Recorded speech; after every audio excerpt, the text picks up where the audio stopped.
welcome to the judges, teachers, guests, and participants of Versus 2026. Now, I'd like to introduce our judges today. The Chief Judge is Mr. Muhammad Nasruddin bin Awang Kecik, Technical Director Hamadetik Sendirian Berhad, Kulim High Tech Park. The second judge is Miss Edasi Changle from Sekolah Menengah Sains Kuching Utara, and the third judge is Miss Intan Isma binti Munir from Royal Military College, and I, Asma Zahirah binti Sofika from Sekolah Berasrama Penuh Integrasi Tun Abdul Razak, while the timekeepers Shasha Nazifa binti Syari and Muhammad Haidar Shahmi bin Muhammad Hafiz are from Academy Science Pendang Kedah. Now, allow me to read the rules.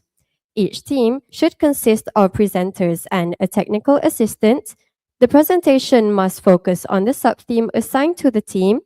The duration of the presentation should not be more than 10 minutes. The bell will be rung once at the 9th minute and twice at the 10th minute. A question and answer session will be conducted after each presentation. Now, I would like to invite the first team from Sekolah Menengah Sains Batu Pahat to present.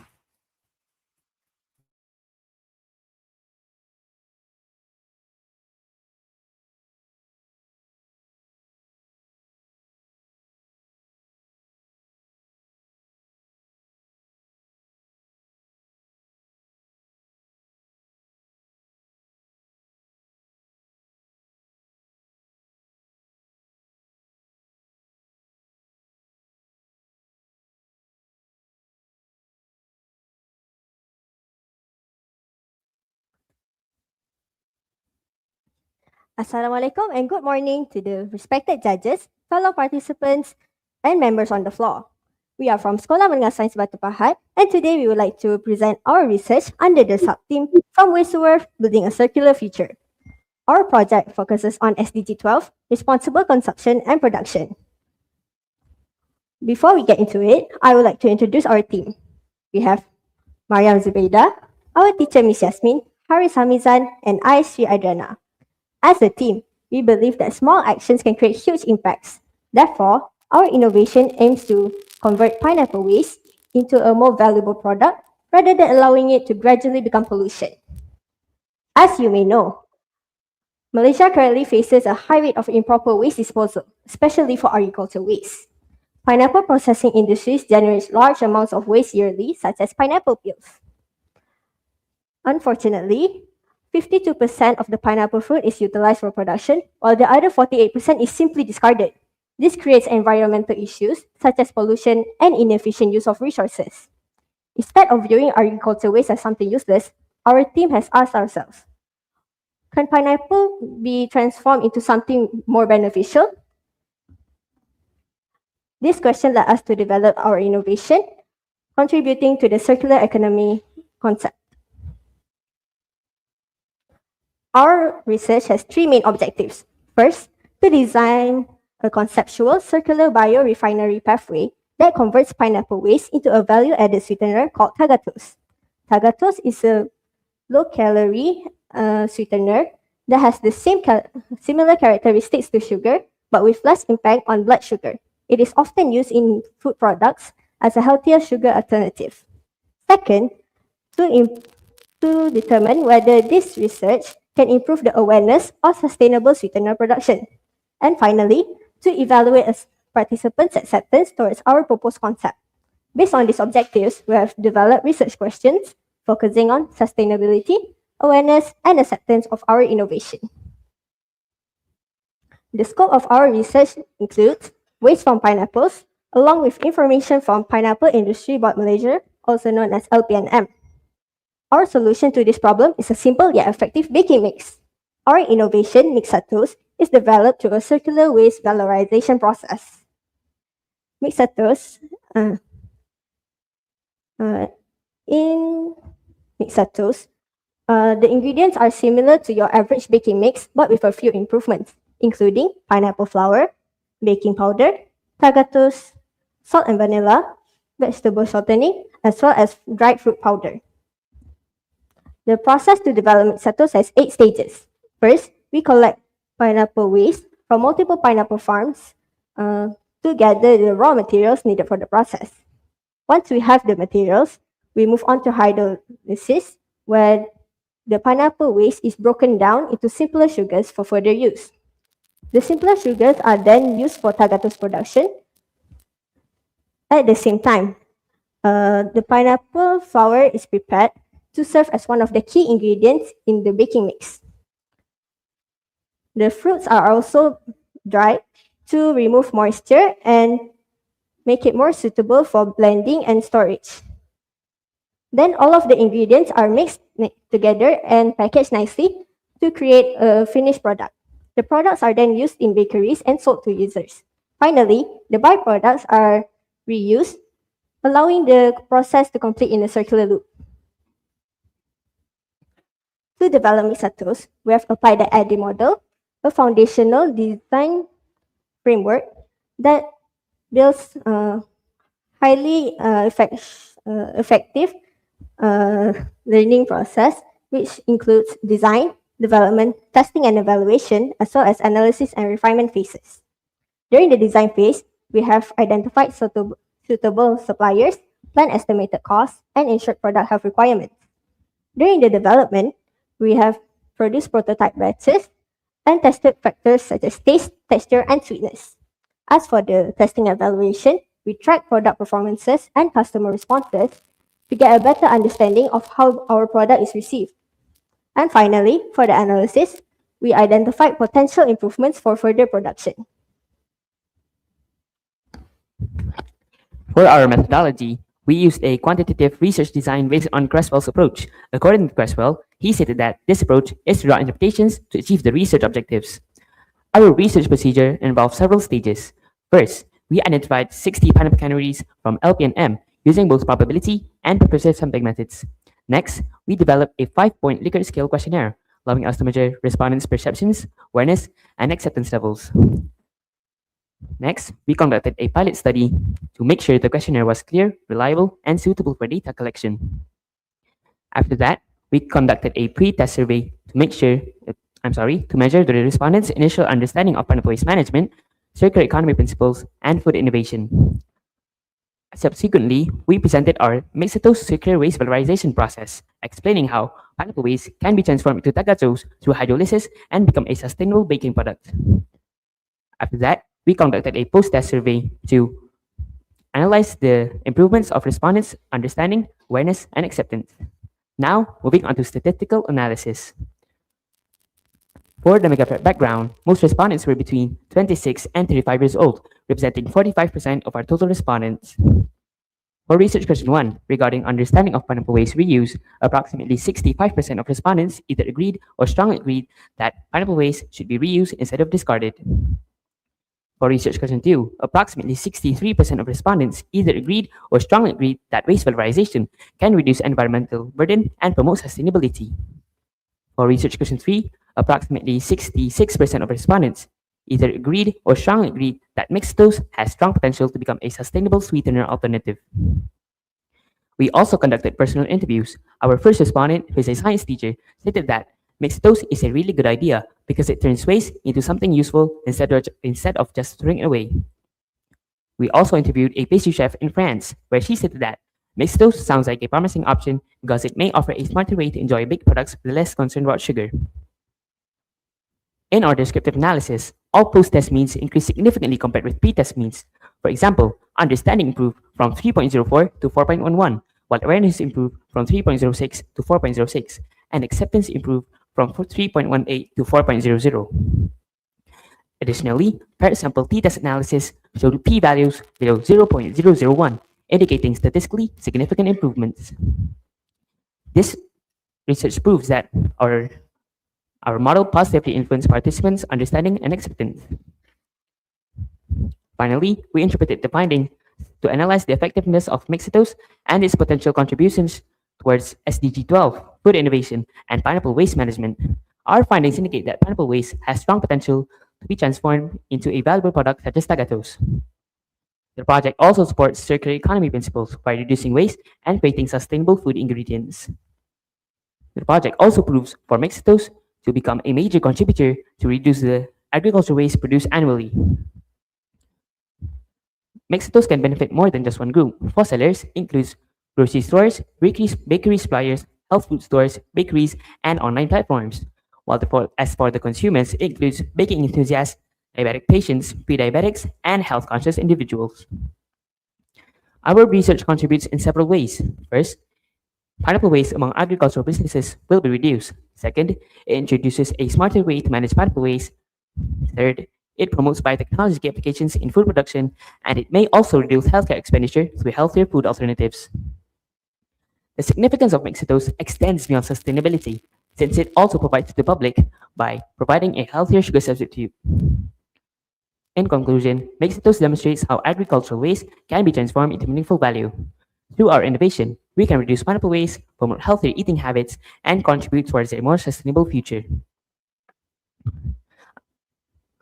Our research proves that sometimes waste should not always be viewed as a problem. Instead, it can become an opportunity for innovation. Thank you for your attention. From waste to worth, together we can build a more circular future.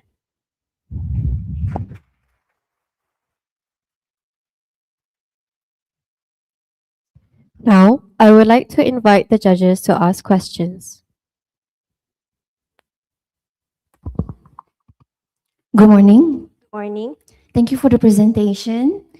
Okay, I noticed that the title in your abstract is different. The title in the abstract is Tagamix, from waste to taste, and the title that you presented just now, it's Mixitose. And there are also slight difference in the abstract as compared to the presentation. Could you explain that?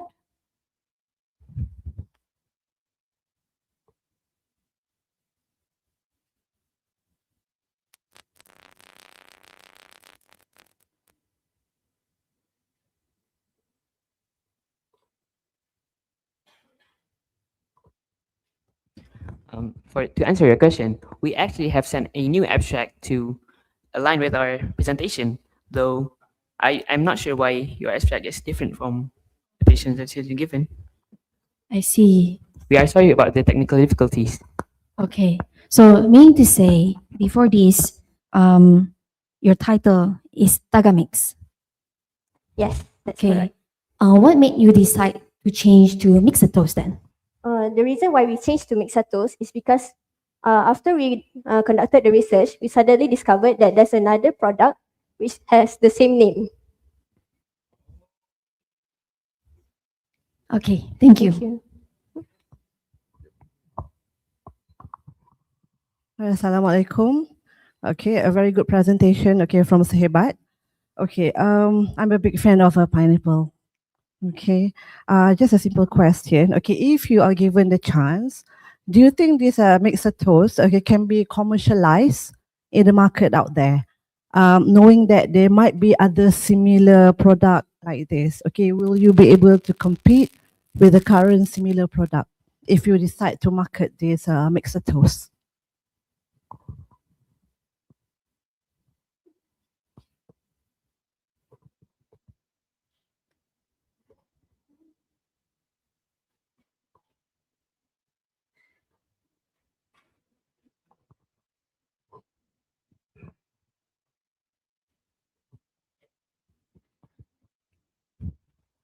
Yes, we positively think that our project would succeed in the market because we have searched that. As you know, we have mentioned that Tagamix already exists, but the Tagamix that already exists doesn't provide the benefit of our Mixitose, since we use agricultural waste, and it's more affordable. And since we're doing it in Malaysia, it may provide a healthier option to Malaysians who are currently the #1 Southeast Asia diabetics in Southeast Asia. All right, thank you. That answered my question. I think the other judges already asked you a few questions, so I just compliment to some of your presentation. So far, from the morning, this is the best presentation page that I have seen. It's very compact, understandable, and then it's very useful. Okay, I can just read through and then can understand. You are so hebat.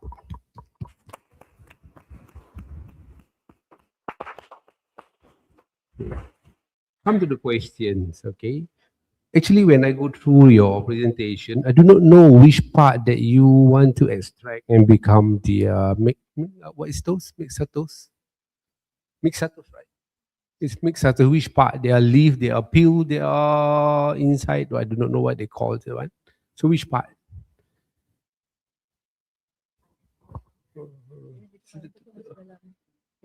Oh, so tak tahu which, tak tahu kat mana dia. Sir, Yeah. may I reconfirm your question? Okay, the pineapples that you showed just now, they are leaf, and then the peels, and then the center one, what they call.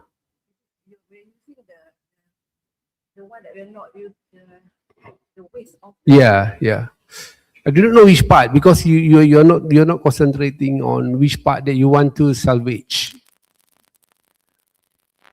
As you know, the inside of the pineapples, we eat them. So we use the pineapple peels to make to make mixatos. No, you try to salvage the peel. You go back to the. I'm so sorry. Take a little bit time. Okay, it's very interesting research that you have done. Go back. One. I think the first or second page. I think the first one, right? Again. Yep. One more page. Again, lagi.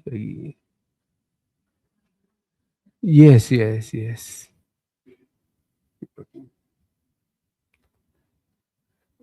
Yes, here. Which one? I do not know which one that you try to salvage. Is it the leaf, the peel, or the?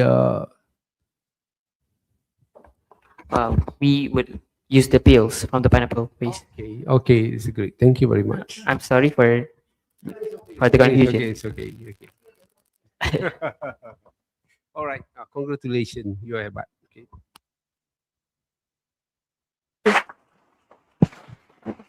Thank you for your attention and sorry for taking your time.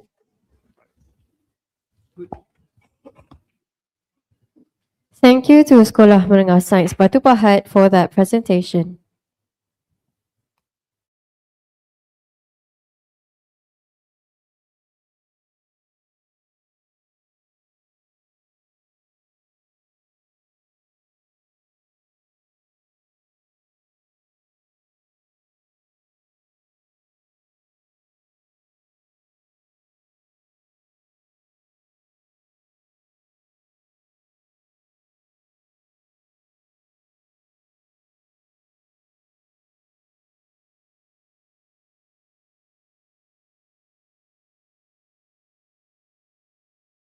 The next team from the Malay College Kuala Kangsar to present.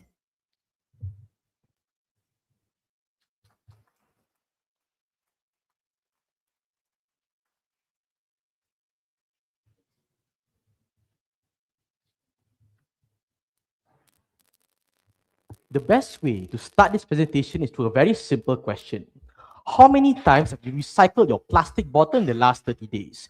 If the answer is less than 2, it becomes increasingly apparent that the main reason why people do not recycle is the lack of incentive, the lack of a concrete reason. Assalamualaikum warahmatullah, honorable adjudicators, meticulous timekeepers, members of the floor.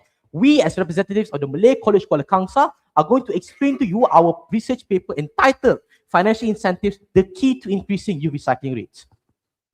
So a few things I will be doing today. I'll be explaining to you the research background behind our project itself. So I'll be explaining the problem statement, the objectives, the research framework, and then the hypothesis behind our solution. So without further ado, what is the problem in our world currently? We tell you it's very simple. We must ask ourselves the question, why is recycling participation among youth still relatively low, despite the fact that environmental awareness is much higher in comparison than before?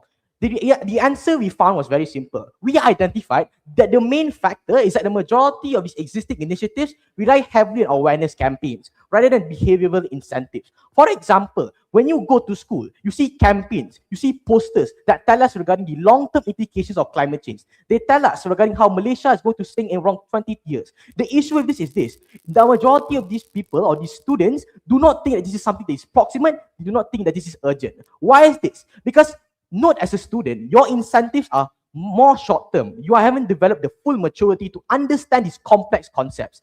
This means you're more likely to focus on things like, for example, saving up money to purchase books or saving up money for the next gadget. Furthermore, the second factor that we identified that causes this problem is that there's a lack of convenience when it comes to recycling. We see that many of these recycling centers are concentrated in areas that are far, that are too hard for a majority of these people to access. Therefore, this poses the question. These people ask themselves, what is the imperative, or why should I go out of my way to go through all this hassle just to recycle? Because moral justification is simply insufficient to a majority of these people. As a result, recyclable waste sent to landfills increases on a larger scale. So the objectives of this paper is very simple. The first thing we're going to do is identify the issues with current initiatives, but secondly, we have to prove how financial incentives are effective in encouraging the youth to recycle. So what was the research framework? We thought it was very simple. We started by researching previous articles, already made studies, because we want to learn and try to analyze what was the thought process, what was the kind of structure and process they tried to utilize. So from there, we made our improvements. We get engaging in discussions on the possible approach to create our integrated framework in the long term. We then conducted surveys and interviews to actually understand the perspective of these people who are going to be affected as a result of this policy, the people who will recycle themselves. Only then we form a solution and finalize our blueprint before we came to the conclusion that is our hypothesis. So the hypothesis behind our entire solution is very simple. The youth are only eager to do something beneficial for themselves. And the best way to achieve this is through financial incentives and convenience that aligns with the incentive on a personal level, as I mentioned earlier.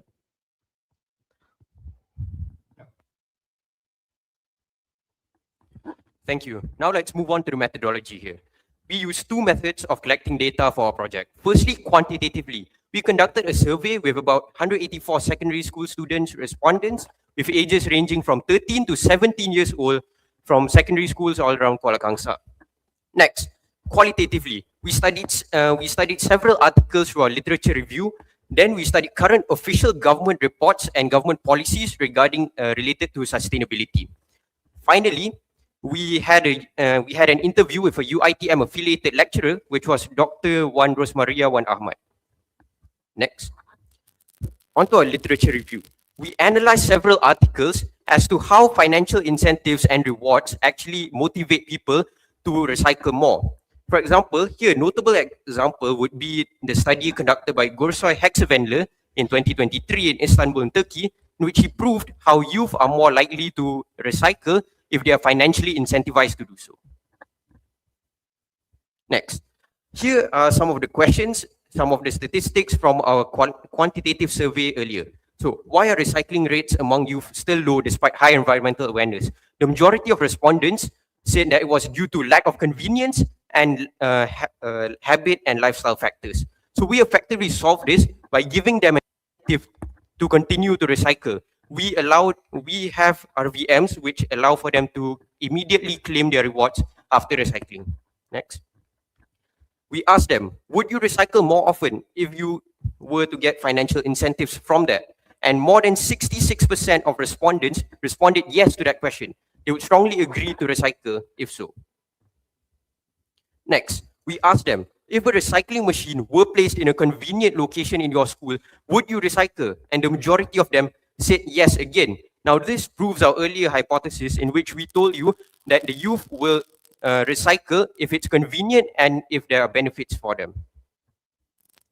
Now finally, we asked them, if an eco-deposit scheme were introduced in your school, would you use it? And the majority of them said yes.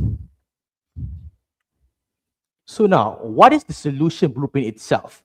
Now, our proposal is the cohesive government plan that integrates three fundamental technologies, which I'll be explaining later on. So the first phase is the strategic deployment of AI-powered RVMs.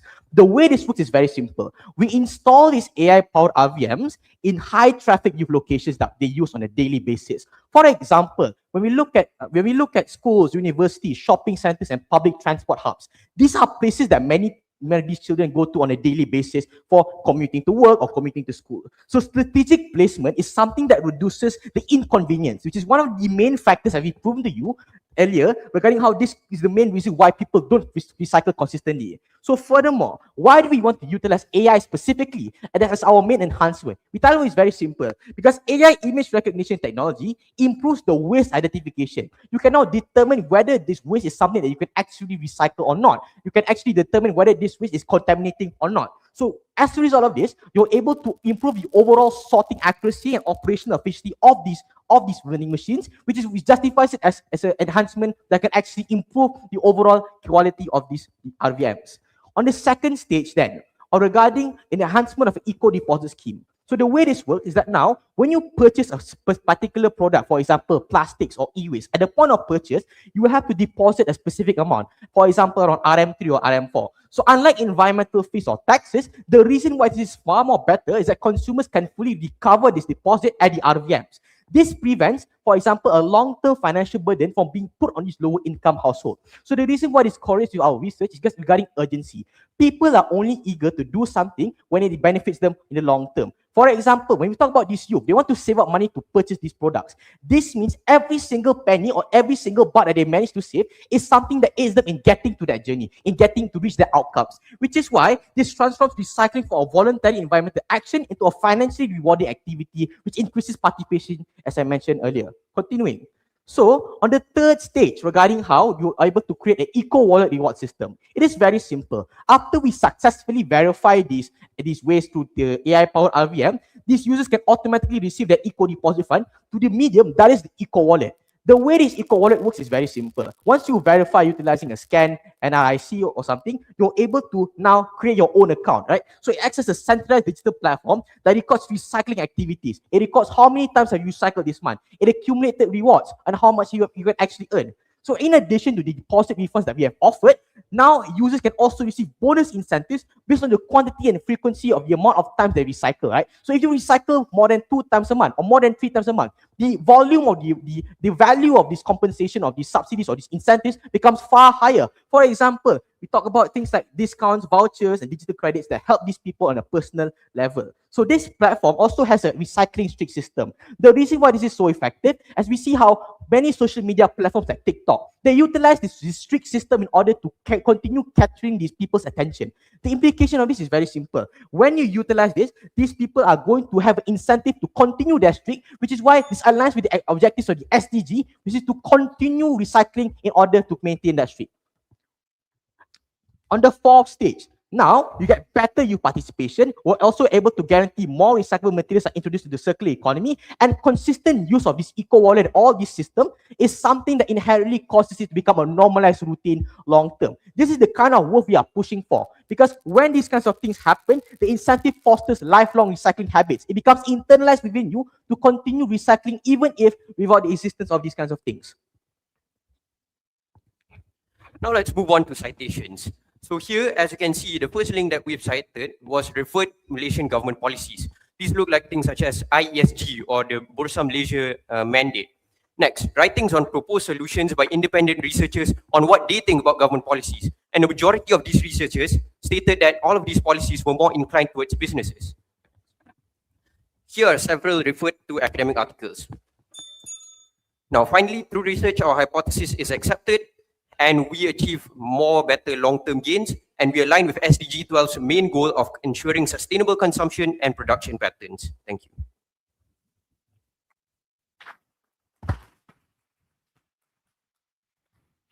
I would now like to invite the judges to ask questions. Thank you very much. It's a good presentation from two of you and another one of your friends. I have one question. From morning, everyone's present here is about waste-based material reproduction. But yours one is youth behavior toward recycling research paper. Is it right? You right? Okay. what trigger you to choose this topic rather than waste-based material reproduction? Because the problem with many of these new innovations is that they are heavily predicated on assumption. The assumption that this is feasible, the assumption that most people will use it. At best, the issue with trying to make these new innovations is that it's very small scale. The reason why we want to propose this long-term, large-scale impact is because this is the most urgent. This is the most proven way to be effective based on all the reasons we have presented you in our methodology. That is the main reason, because we believe this is the most effective and it affects the most people. Okay, thank you very much.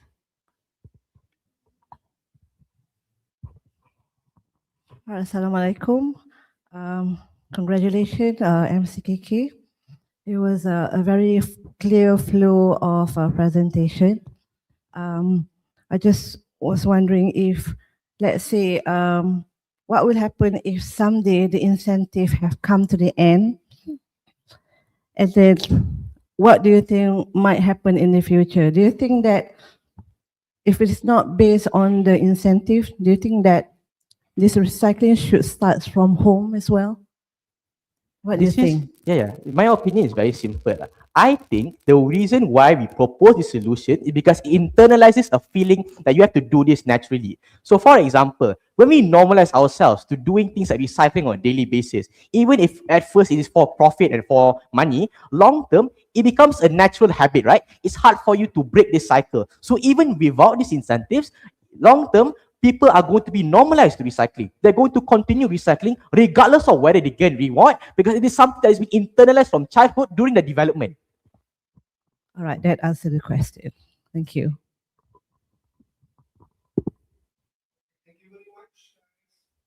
Okay, thank you. Thank you to the Malay College Kuala Kangsar for the presentation.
I would now like to invite the next team from Sekolah Menengah Sains Tengku Abdullah to present.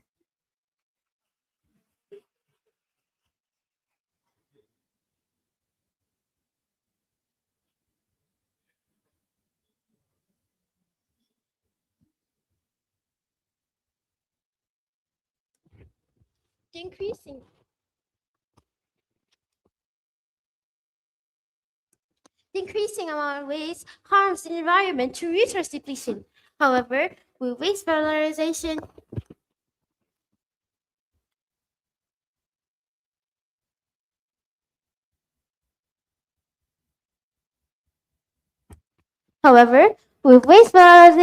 we could turn waste into valuable resources, making a more sustainable future. Assalamualaikum and a very good day to our honorable judges, vigilant timekeepers, efficient moderators, and esteemed audience before us. It is an honor for me to be here today. So, have you ever thought of what we could do with our waste instead of just throwing it out? Well, you're in luck because today I'm going to be talking about waste valorization as a strategy for sustainable resource management. Moving on. Before we dive in, let's take a look at our table of contents. Moving on. Our research studies about how waste valorization and circular economy can be managed, stated by Viana, LMC, D. Olivia, L. and Muhdidi 2024, and others we stated there. Moving on. Our research faces key challenges faced by local communities such as waste generation, stated by Gomez, Sanabria, and Lin 2024. Moving on to research replacing and stated by Samuel and 2023. The problem of low investment, stated by Agiapon et al. 2024. And the lack of infrastructures, Akhtar et al. 2024.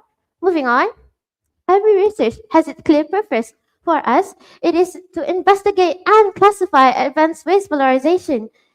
Moreover, to critically evaluate their environmental, economic, and resource efficiency. And lastly, to assess the strategic role of waste valorization towards a circular economy. Moving on. From our research, we made 3 questions, which are what types of waste stream offer the highest potential? And how does waste valorization impacts environmental sustainability? And lastly, to what extent can waste valorization contribute towards a circular economy? Moving on. Our framework guides us towards our research, making it more easier and convenient. Next, no research can be done without a clear methodology. For our research designs, we make 2 research, which is quantitative and qualitative. For research instruments, we use questionnaires, semi-structured interviews, and literature review for our RQ1 and RQ2. For population and sampling, maximum variation sampling, we gave 10 students our questionnaires, and then we have convenience samples. We interviewed 10 of our students to help us with our research. And from that on, we collected data and we use the data analysis using pie charts, bar graph, and semantic analysis. Moving on. This is our picture during our semi-structured interviews with one of our students. So, we would like to give huge thanks to Mrs. Faizatul Hanis, Head of Innovation and Designs, Mrs. Normat Jamaatan, Head of Asian Research and Survey, for helping us out with our research. Moving on. This is our RQ1 for questionnaires. As you can see, most students agree on solid waste because it tends to relate them with their daily lives, such as them throwing out juice boxes and plastic wraps. For agriculture waste being the least because it does not relate to them and it is seasonal. Moving on. As for our semi-structured interviews, as you can see, solid waste being the most answered and domestic waste being the least because it is contaminated and seasonal. Moving on. For our literature review, as you can see, organic waste being the highest data collected, while plastic waste and industrial waste being moderate. Our source is from the United Nations Environment Programme 2024 and others we stated there. As for RQ2, as you can see from the questionnaires, reduced waste generations being the highest and lowers air pollution being the least. For our semi-structured interviews, as you can see, our conserve natural resources being the most answered and recover resource from waste being the least. As for literature review, cut simple cost and less imported dependence being the most moderated, and general review being the highest. For our source from the United Nations Environment Programme 2024 and others we stated. As for RQ2, we have environmental landscape, most significant themes being circular economy strategy under the sub-themes of resource recovery from waste. Quoted by interviewee, waste materials can still be recovered, reused to create valuable resources. Least significant themes being challenges, sub-themes being limited technology and infrastructures. Quoted by interviewee, the lack of proper facilities can make waste valorization difficult to implement. Moving on. Economic impact being most significant themes being benefits under the sub-themes of waste-based industries. Quoted by interviewee, waste can become a resource for industries and support the growth of green industries. Least significant themes being challenges under the sub-themes of high initial investment. Quoted by interviewee, waste valorization requires high investment in technology and facilities. Lastly, we have source of national income, most significant themes being benefits under the sub-themes of growth of sustainable industries. Quoted by interviewee, once again, developing waste-related industries contribute to economic growth. For least significant themes being limitations under the sub-themes, limited market demands. Quoted by interviewee, products made from waste may have challenges if consumer demand is still low. So, we come to the conclusion that solid waste has the most potential for effective valorization, and challenges like informative infrastructures can be handled with better innovation and sustainable waste management.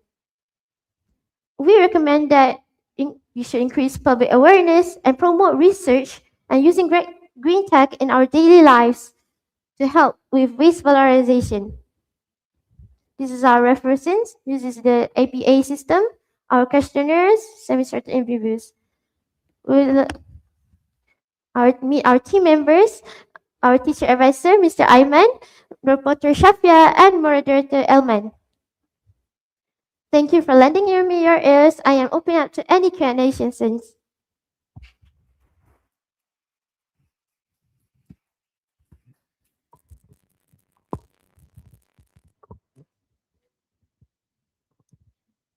I would now like to invite the judges to ask questions.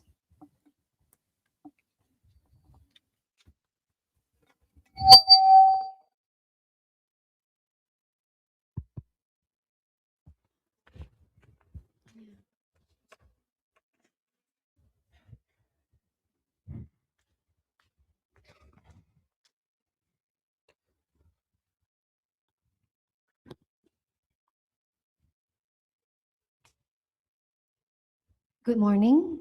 Good morning. Can you go back to the slide where we can see your conclusion?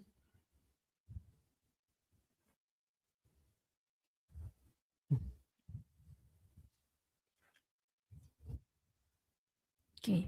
You mentioned some of the challenges would be limited infrastructure and lack of awareness. How do you think you can overcome these challenges? Okay. Our conclusion, we referred back to our RQ3.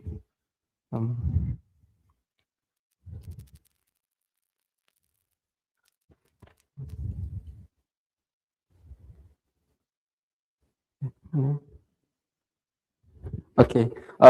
For environmental landscape, with the least significant teams, challenges under the sub-theme limited technology and infrastructure, as quoted by one of our interviewees from Kolom Menengah Science, Tengku Abdullah. They said the lack of proper facilities can make waste valorization difficult to implement.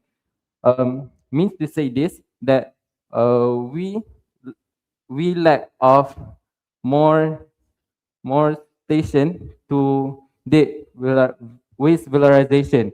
Means that we cannot why the awareness about waste valorization, if that's answer your question. How about the part in which you mentioned the challenge is lack of awareness? Lack of awareness. Many of our students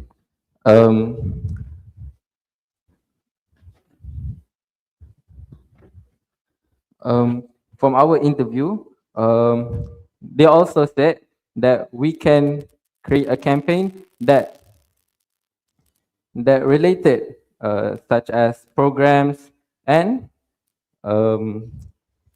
waste valorization, like poster, for spread more awareness about our project. Thank you. All right, thank you guys. You go to recommendation page. Yep, okay. You put there, your recommendation is increase of public awareness and participation. Okay, so what is your suggestion? What program? How do you promote that public awareness? What is your suggestion? Okay, for increased public awareness, like I said before, we can make campaigns and promote poster and social media. But and for participation, we can make volunteering in communities activities like around the park, around schools, and around urban and suburban areas. Okay, your research shows that current public awareness is not good, right? Okay, I think the government have done a lot of campaigns, a lot of awareness campaign or whatsoever, what you think that your new approach will improve this public awareness? Can you repeat the Okay, question? I think your research shows that current public awareness is not good, right? Is that right?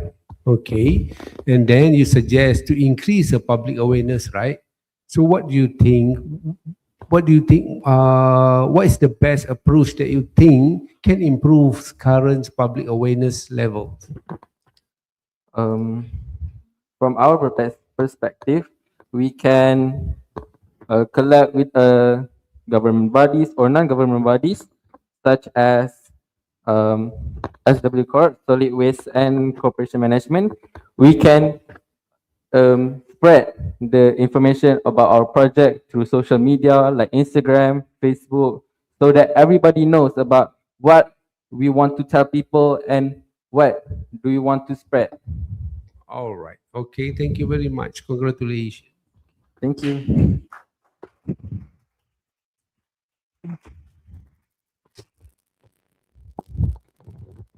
Thank you to Sekolah Menengah Sains Teguh Abdullah for the presentation.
I would now like to invite the next school from Pak Panang School, Thailand, ST6 to present.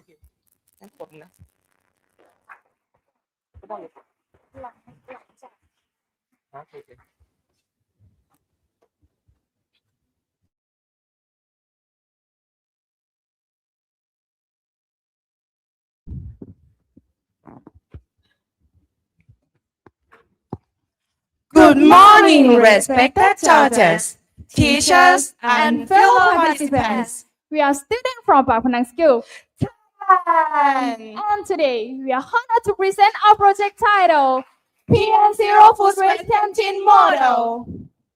Our project focuses on one important question: how can we reduce food waste by changing our friend behavior, at the same time improving canteen management and turning food scrap into useful resources? One unfinished plate may seem small, but when hundreds of students leave food every day, it becomes waste food, waste money, and waste natural resources. Our project followed the theme Youth at the Helm and a sub-theme From Waste to Worth, Building a Circular Future. It supports SDG 12 and also connects to SDG 2 and 13. Our team members are Saribut Mishua, Suira Chumwong, and Gonganok Broadwong. Our supervisor is Miss Suganya Semtiti.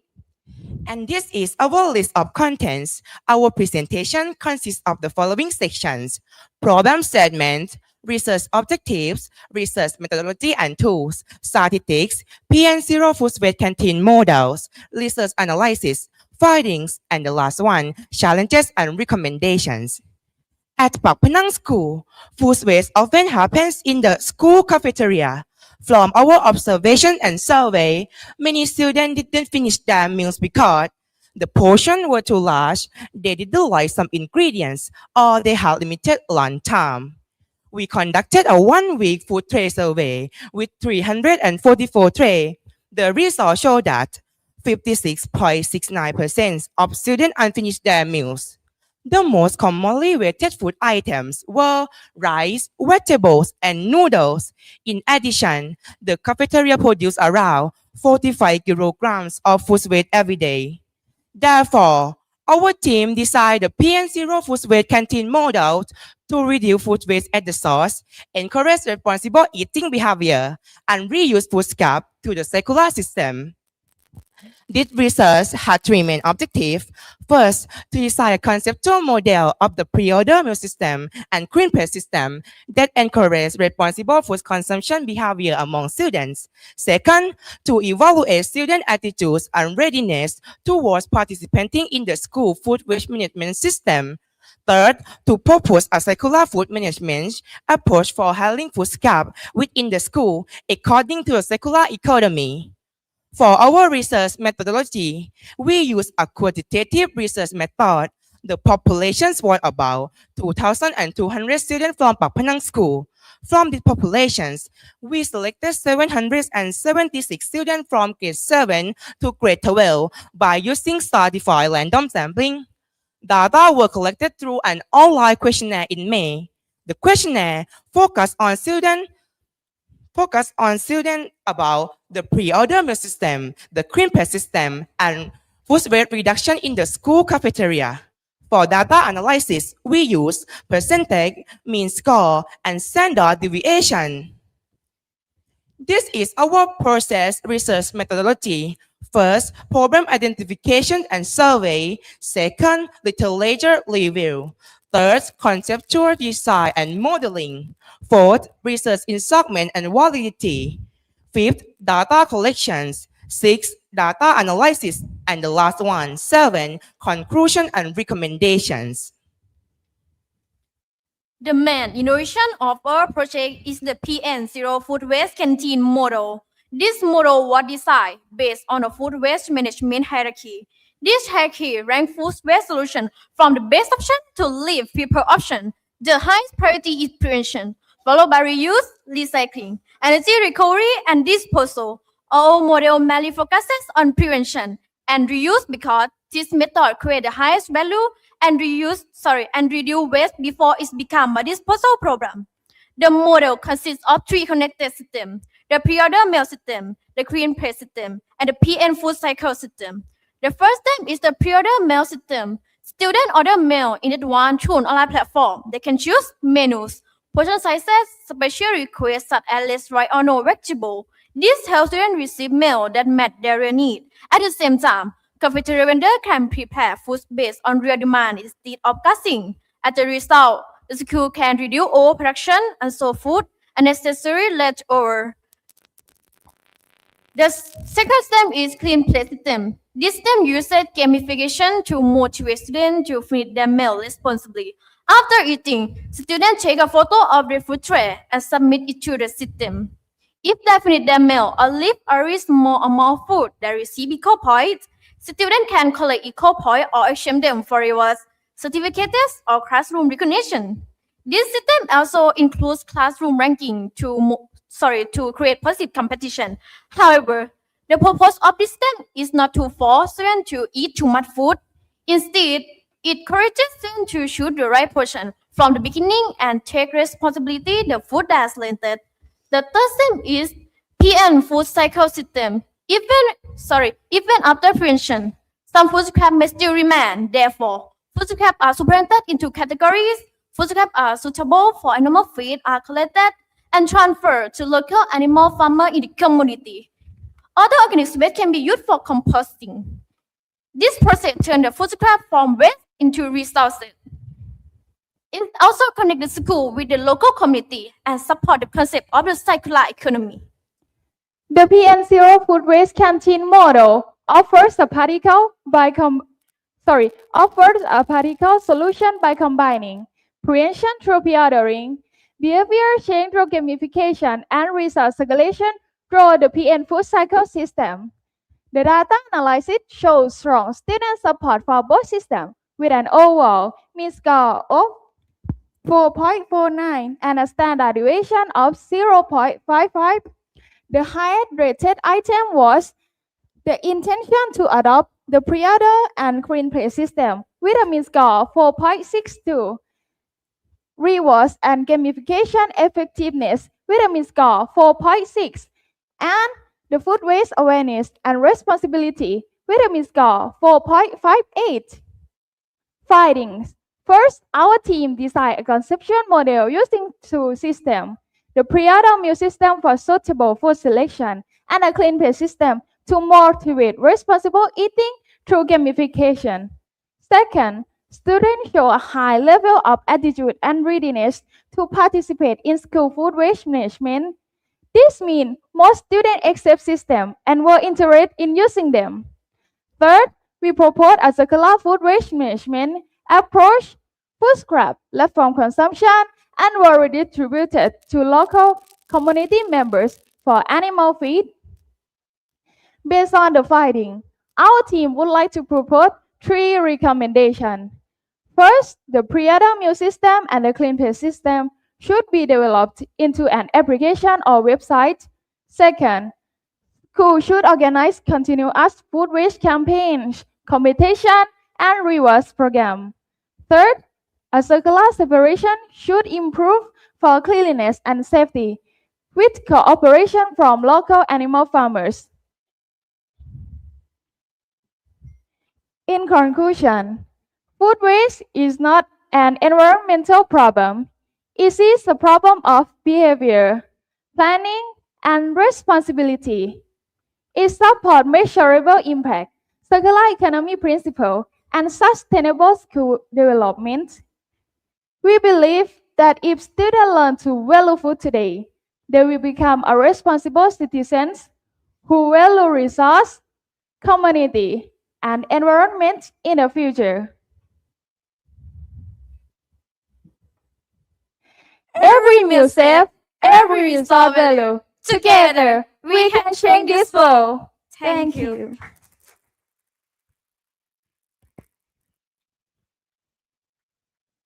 I would now like to invite the judges to ask questions.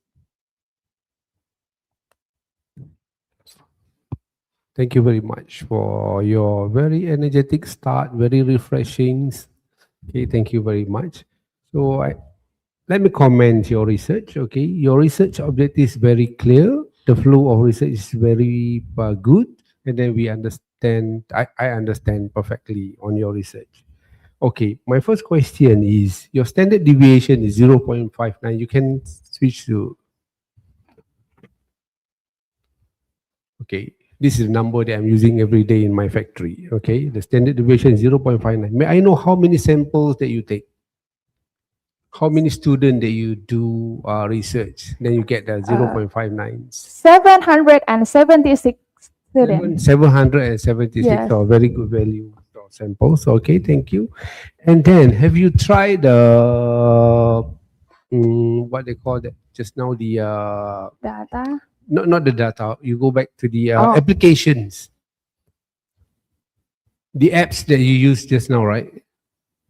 Go back. No. Yes. No, the other one.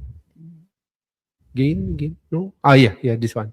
Yeah, this one. Have you tried that in your school already, or you just propose?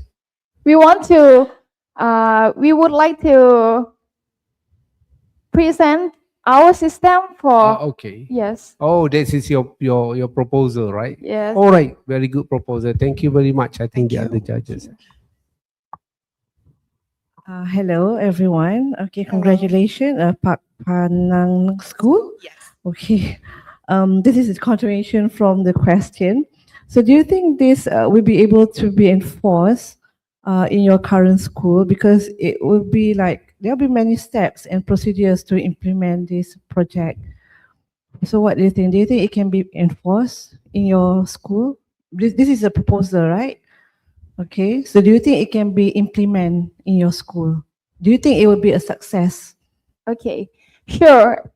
We think our system will be a success because of from data analysis that show our students in our school support and interest to use this system in school because they believe this system can use to reduce can help to reduce food waste. All right. I think that would be a great achievement for you guys because you'll be the pioneer. Okay, you'll be the one who invented it.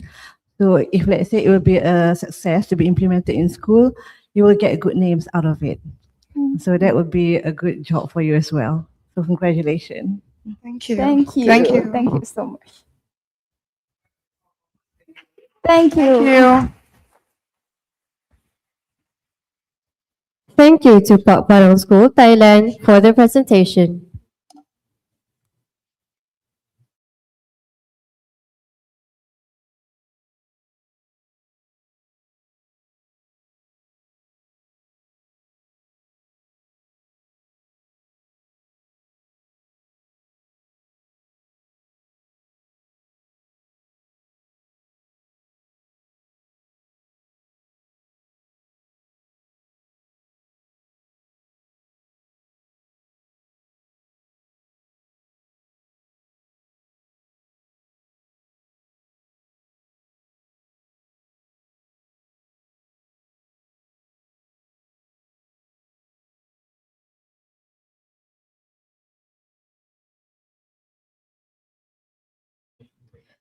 I would now like to invite the next team from Sekolah Menengah Sains Tuanku Syed Putra to present.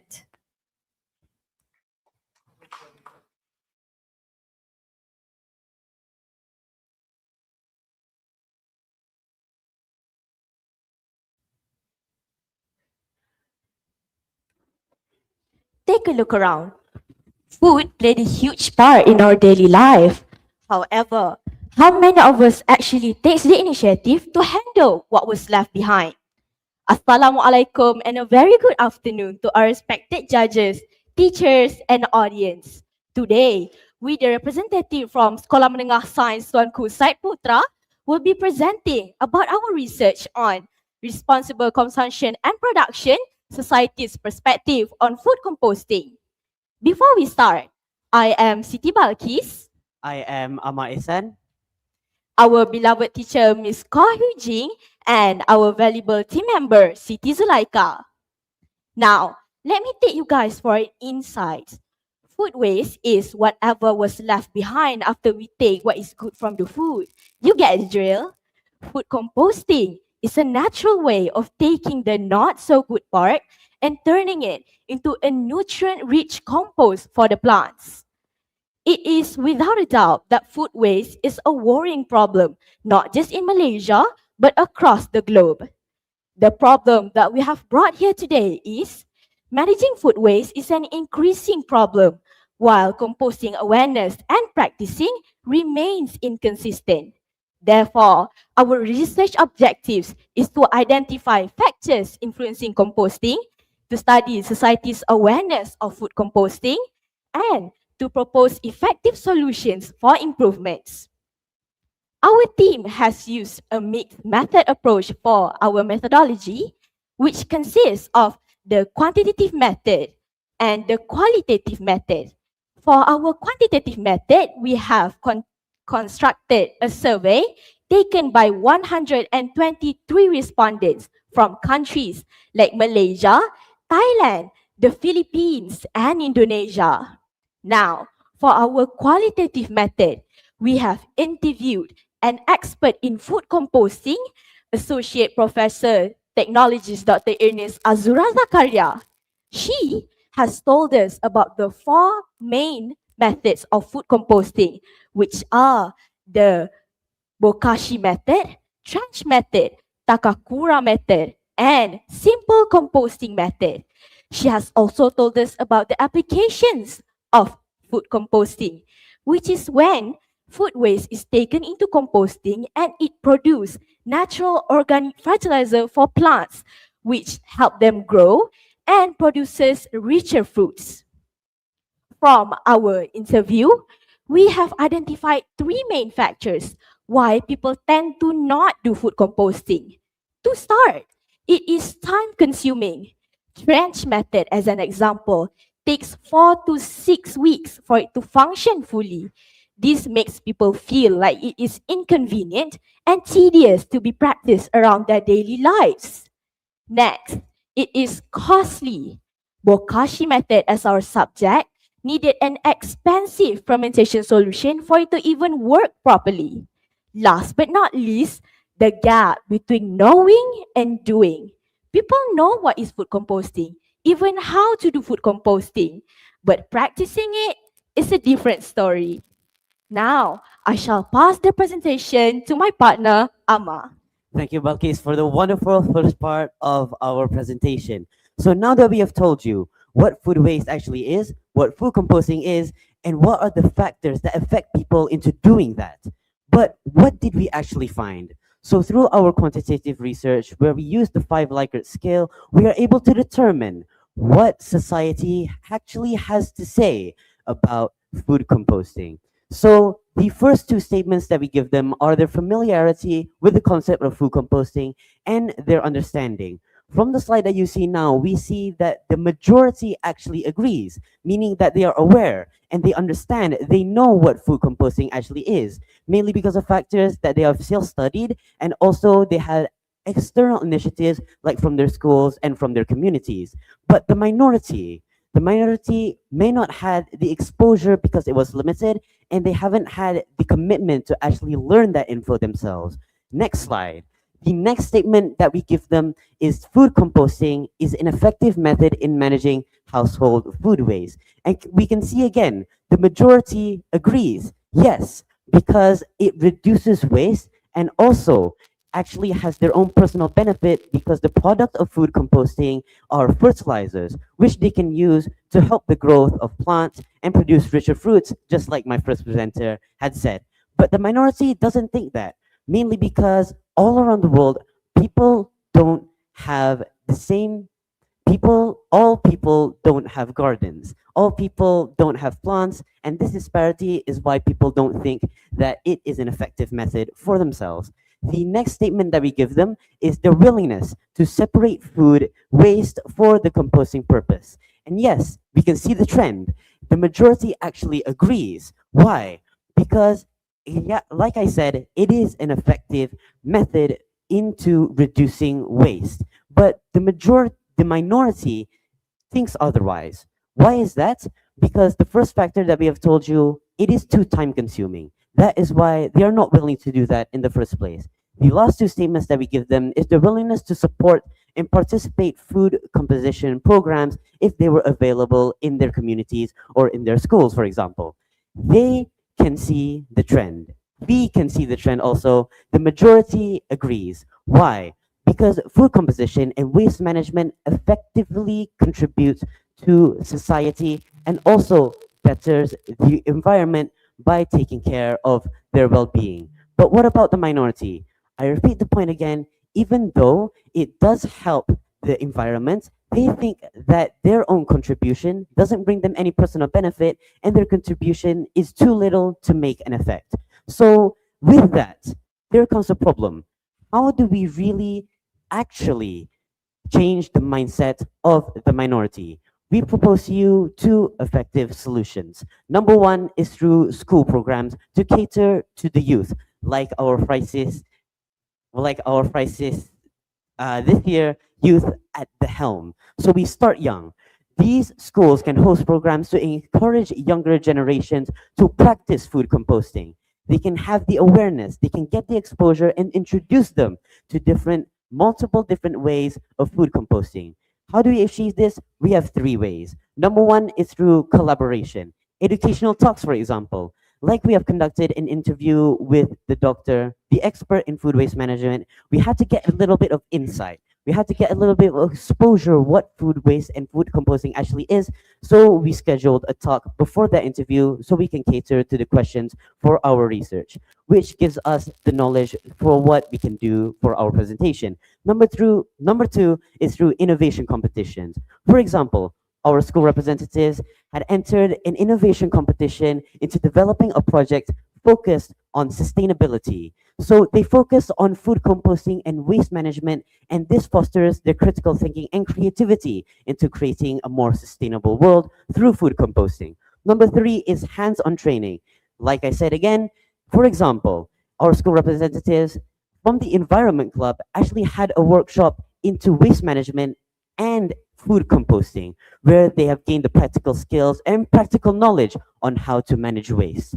The second solution that we give you, government initiatives, where the government can actually provide these citizens with composting bins in order to do the simple composting method, which is one of the cheapest out there. It can offer hand-on experience to citizens and allow these citizens to learn and practice and start small. So we give you 3 examples. Number 1 is Ajinomoto Malaysia and ISAC collaborate to promote wellness and reduce food waste among Malaysian youth. So we can see the government having an effect on the youth today. Number 2 is tertiary educational institutions, for example, University Malaya, where they propose and actually have conducted a program for their students on campus to separate food for the food composting purpose in their own cafeterias. And number 3 is the Ben Meyer Group from Malaysia partnering with Mentari Eco Alam, a food composting company specializing in waste management, where they collect food waste throughout Chinese New Year of this year to be taken for treatment. So with the solutions, with the factors, with everything that we have told you, what can we actually conclude? So in conclusion, the majority of people actually show a positive attitude towards food composting. Despite that, there still remains that minority which remain unaware and do not practice food composting, thus resulting in continued food waste. However, we cannot perceive the minority as a limitation, saying that they are a lost cause. We perceive this as opportunity. Through initiatives, increased public awareness, through increased accessibility, these people are encouraged to adopt food composting, which effectively contributes to a world that is more sustainable, more cleaner, and more healthier for future generations. With that, thank you. These are some references that you can actually look up if you want to have more insight on our research.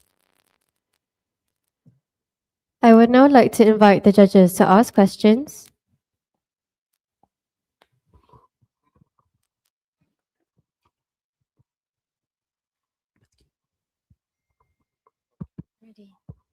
Good morning. Good morning, yes. That was really an interesting presentation. Good job. Okay. Now I only have one question. All right. What do you think is the main reason people who actually already know and understand about food composting, yet they still don't do it at home? All right, as we had proposed and presented on today's presentation, from the survey that we have conducted, everyone have the awareness on food composting, but however, they do not practice it. And your question is, why is that so? Like we had mentioned over here in our presentation today, the main reason is it is time consuming, it is costly, and it is like inconvenient for people to do it because now people are working and they are busy. But we propose a solution to overcome all of this problem that we have been dealing today. And for example, if the main cost, the person or everyone did not want to pursue food composting is if it is costly, then they can try every different types of food composting, such as the simple food composting that only require a little amount of money for you to pursue it. And that is all from our presentation. Thank you. Thank you very much. Right.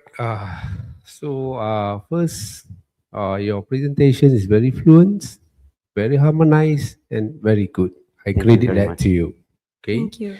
And your presentation material is very professional. Okay. I just have one question. You go back to your conclusions page, Conclusion, please. yes. Not that Conclusion. one. Not that one. Conclusions. Technical, could you? You just go back. Yes. Conclusion, Okay, yeah. this one. Okay. So the majority show the positive attitudes towards food composting. However, a minority remain unaware. How do you get this conclusion how do we that get the the minorities remain unaware? How do you get this? From Okay, where could you go back to our findings, the pie chart, if you may? Okay, so like we have actually told you, the findings that we got was from a quantitative research where we surveyed around 123 respondents across multiple different countries, and this is what we got. So we can see that 33.1% strongly agree, 43.5%. You get the drill. The majority actually agrees, around 80%.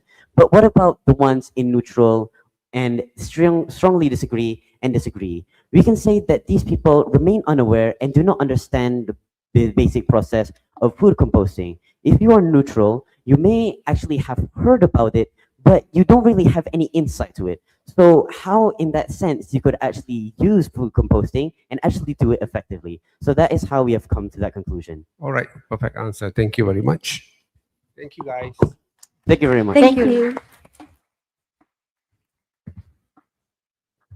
Thank you to Sekolah Menengah Sains Tuanku Syed Putra for that presentation.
I would now like to invite the next team from Sekolah Berasrama Penuh Integrasi Gombak to present.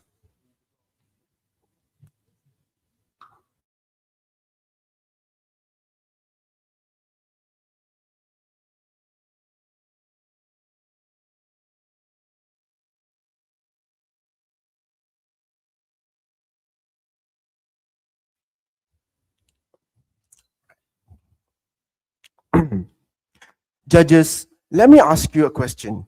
What do most people do with their used cooking oil? Well, let me tell you the sad reality. Most of these people pour it down the drain just like that.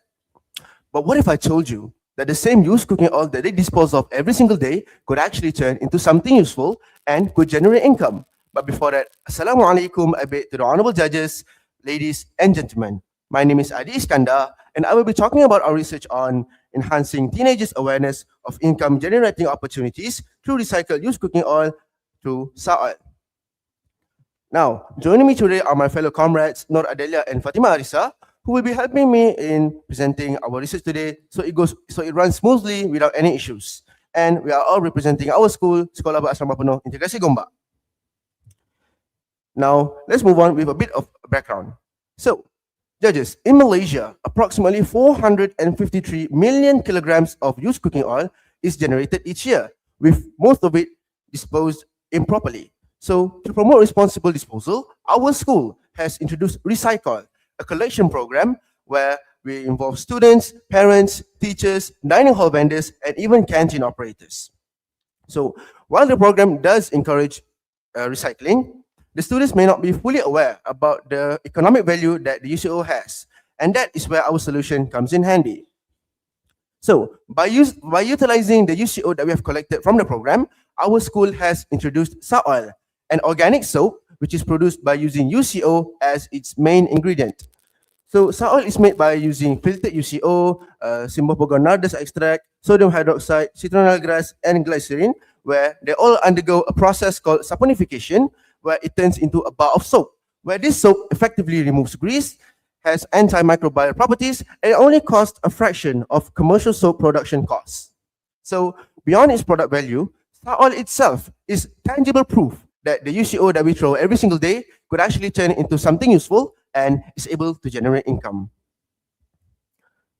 Now, judges, our research today is not standing on assumptions, but rather very evident and unequivocal literature reviews. So, these sources all conclude into this. These sources all point to the same conclusion. Firstly, members of the community were initially unaware that UCO could actually turn into something useful, such as soap.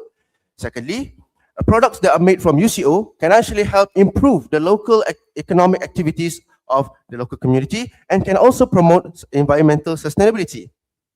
Also, the STAR said in 2025 that improper disposal of UCO can actually cause severe damages to our environment, such as sewage blockages, water pollution, and the appearance of fatbergs, and also directly threatening our progress towards SDG 12 and 13, which are responsible consumption and production, and also climate action. So, from these literature reviews, our team has pointed out two critical gaps. Firstly, many students are unaware that the used cooking oil that they have been collecting through recycle can actually turn into useful products instead of being disposed of as waste.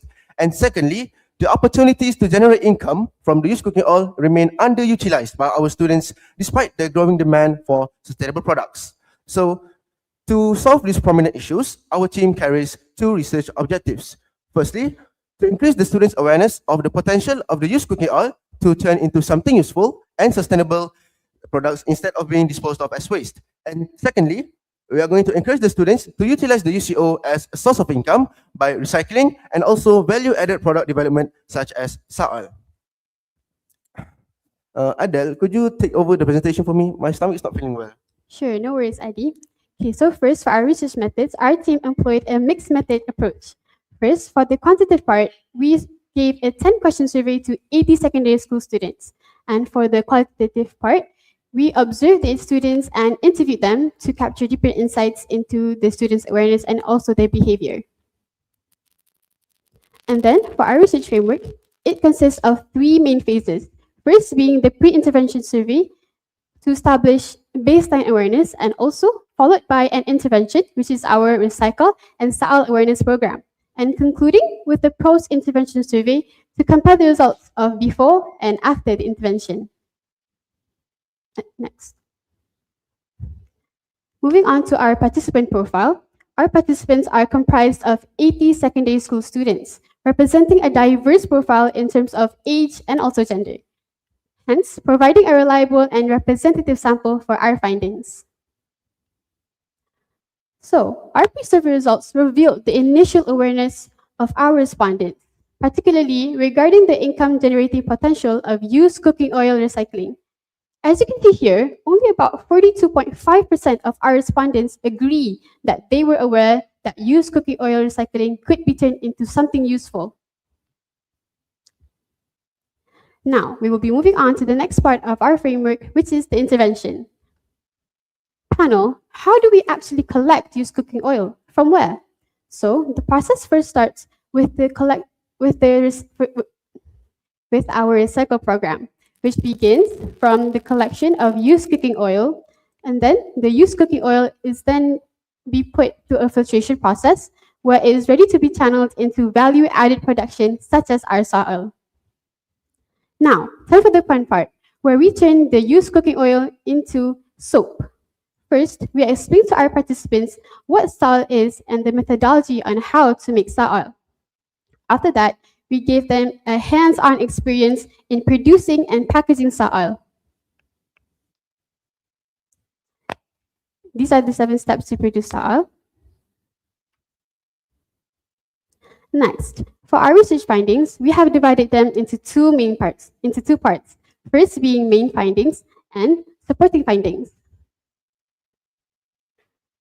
Survey questions. Our survey consists of 10 items across 3 categories. First being awareness, second, income generation, and third, acceptance and participation.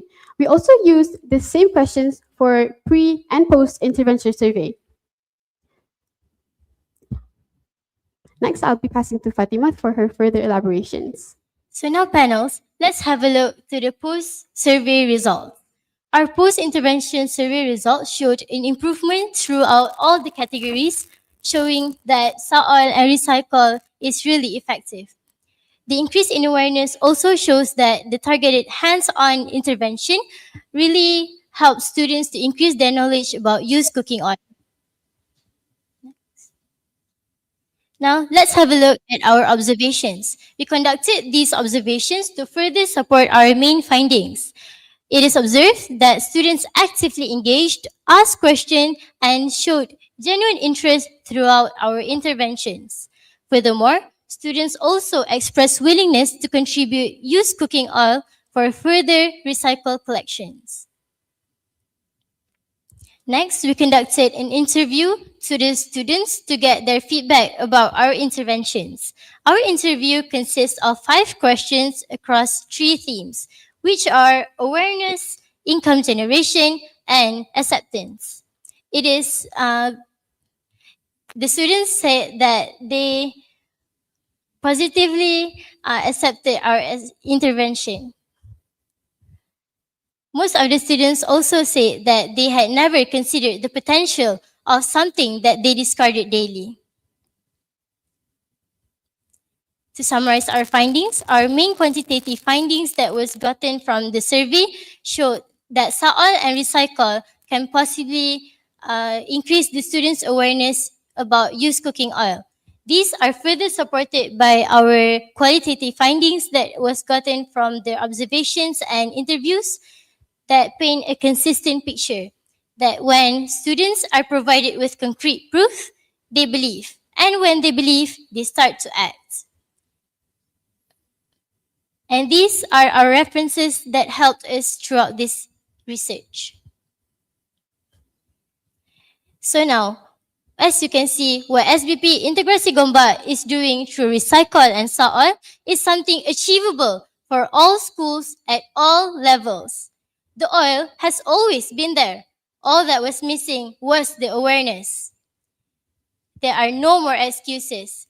Let us all, as a collective, start the move from waste to worth, starting from our schools, led by our youth. So, panels, I would like to ask you all one last question. If I were to give you a bottle of used cooking oil right now, would you consider it as waste or opportunity? Let's take a moment and think about it. But as for now, as our theme states, from waste to worth to wash.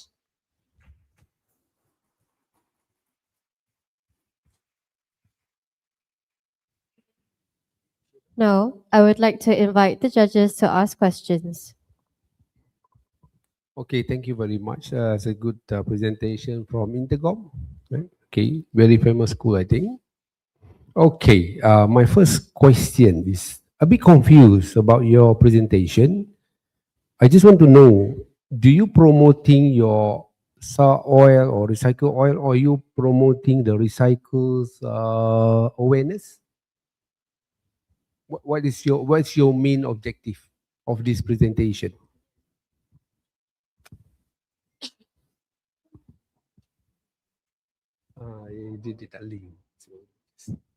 So, okay, thank you for the question. So, your question was either we are promoting recycle or Sa'ol.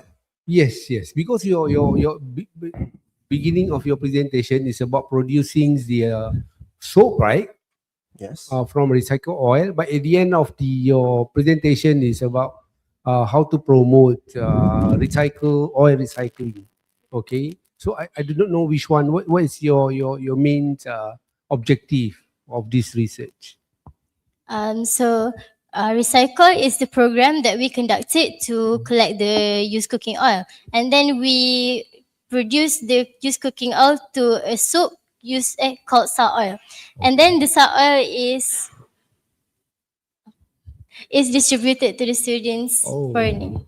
Okay. Basically, we are saying that Sa'ol is actually an example that our school is showing that UCO can actually turn into something useful. So we are trying to promote that UCO can actually turn into something. So we are trying to make the students aware that if they recycle UCO, they can make something new, not just soap. They can probably make it into candles or something even better.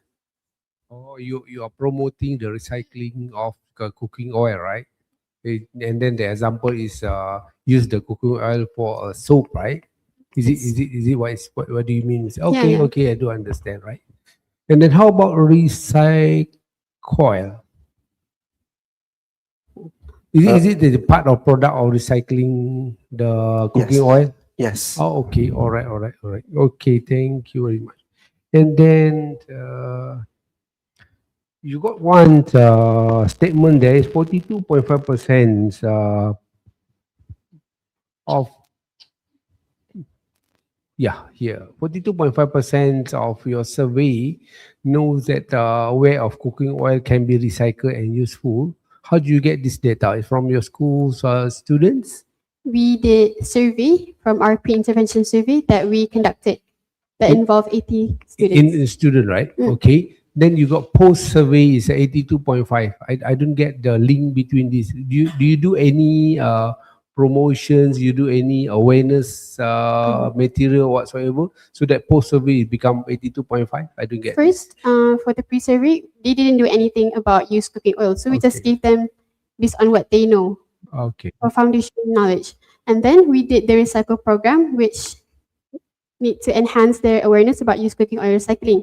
So after they know the benefits, then we did the post survey. All right. Great answer. Thank you very much. Okay. Good afternoon. Is your tummy feeling better now? Do you perhaps have a block of oil with you now? Oh, we don't have it right now, but we do actually have the real example. Okay, it's okay. Other than oil, did you use anything else to make oil? Other than used cooking oil? Yes, we did. Other than the used cooking oil, we have filtered it and we have added sodium hydroxide, Cymbopogonardus extract, citronella grass, and glycerin. So what do they do? Okay, for the citronella grass and the extract, the function is so that the oil doesn't smell fishy. So it smells actually very fragrant. And also the glycerin functions so that the soap, the raw soap doesn't actually damage your skin. It makes it as a moisturizer. Okay. Interesting. Thank you. Thank you very much. Okay. Good luck. Welcome. That's all for staying. It's very nice.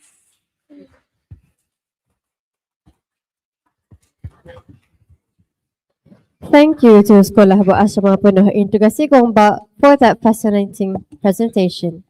To end, I would like to thank you all the judges for your time and thank you to all the audience for lending your ears.